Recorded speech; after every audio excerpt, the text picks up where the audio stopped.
Hey guitar players, in this video I'm going to talk about how to acquire guitar knowledge. This is a question that I've had from a member of my online learning platform, and it's I would love to acquire more guitar knowledge.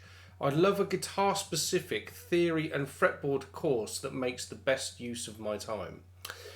This is an interesting request for me to receive because I had thought that in the past few years since COVID that I've been making loads of content online for my students, and I've done it here on YouTube, but I've done it on my own specific platform and all that stuff.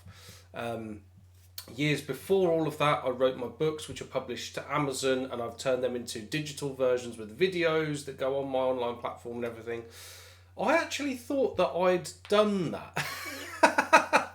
And it's one of these funny things, I think, for guitar players that are going to be sitting there watching this somewhere.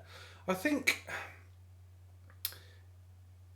what you need to do, if you are signed up to any platform, and it doesn't matter if it's my platform, Cutting Edge Guitar, or if it's anybody else's platform, there's some really great teachers out there online. I know quite a lot of them. They're good guys and they're good players and they know their stuff. And there's some really, really big, massive platforms as well, which I shan't name, but probably most of you watching this have got a subscription to one of them anyway. Because many of my students that come to me, they already have a subscription to something else before they come to me.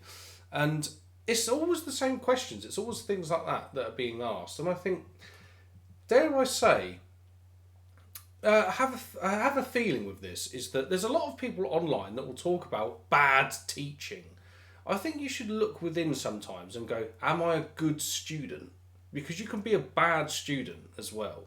And a bad student is somebody who signs up to a platform and then doesn't look at what the platform has to offer.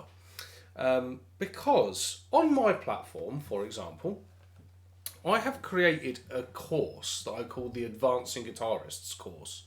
And in that course, what I do is I take people all the way through learning the fretboard. And I mean, you start with learning the notes. Like, you need to just be able to go, right, here's an E, here's another E, here's another E, here's another E, here's another E, here's another E, here's another E, here's another E. You need to just be able to find the notes. From there, we look at interval relationships. So let's say if I pick this E here, I might be saying to people like, where's the minor third? It's, or, etc., etc. Once we've gone through all of that stuff, we'll look at learning the caged system. And I don't just mean, here's a C, here's a C, here's a C, here's a C, here's a C. Like, I'm talking about learning it properly. Like, here is a G chord in position 1. Do you know what? I've got a distortion tone and I'm trying to do this with my volume control. Let's just clean this up. Let's go for a clean sound, shall we? So, yeah, what I'm saying is that... Is this better? There we go, clean sound. So, if I'm playing a G, I know that this is G position 1. And around there, here is my G major triad. Here is my G major 7 chord. Here's my G major 7 arpeggio. Here's my G pentatonic scale. Here's my G major scale. Etc., etc. In any one part of the neck for all 5 positions. And then we go through 3 notes per string. We'll look at, so here's, your G major scale with 3 notes per string. But we'll even do things like, here are all the triads that live within that G major position, and we go through a whole massive amount of stuff. Then I tie all of this in with theory, and I'll be like, right, let's understand intervals and scales and all that stuff and how it works. Let's talk about chord construction. Let's talk about modes. Let's talk about arpeggios that live within modes. I go through such a massive amount of stuff.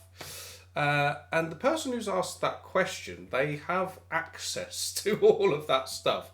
Now, I did speak to them before I made this video. Obviously, I'm not mentioning any names or anything like that, but I sort of did say, this, it's lovely to know that you want that, but you've got that. So, and then, of course, the revelation comes, well, I don't really sign in and look at the stuff. Well, that no matter how good you make the stuff, it can't help someone if you're not looking at it. So anyway, I guess the point for the average guy who might just be sitting there, guy or gal, who's just going to be sitting there watching this YouTube video, if you are sitting at home thinking, I would love a guitar specific theory course and some way that I can learn the fretboard inside and out, the answers are absolutely out there these days. And like, you know, I'm not going to sit here and say, of course, I'm making these YouTube videos to try and get noticed so that I will be able to gain students. I can teach you all of that stuff. I would love to be able to help you. If, though, you don't want to learn all of that from me, I'm pretty sure that there's some other people that have done that sort of stuff. The answers are out there. Just scratch beneath the surface. I know there's a lot of bullshit online, especially in places like YouTube or whatever. There's lots of distraction. There's adverts. Then there will be, get on YouTube Shorts, and before you know it, you're scrolling through videos of David Goggins telling you to get off your lazy ass and go and do something. But guess what? You scroll up to the next video. You don't go and do something. I should know because I do it too. We're all bad for this. But if you are sitting at home thinking, I wish that I had something like that, the answers are out there. And obviously, I'm going to tell you that the best place to go and find that is in the links in the description. So, if you've enjoyed this video, guys, please do give it a like and subscribe to the channel so you get more videos when I do them here. And I'll look forward to seeing you again sometime soon. Take care.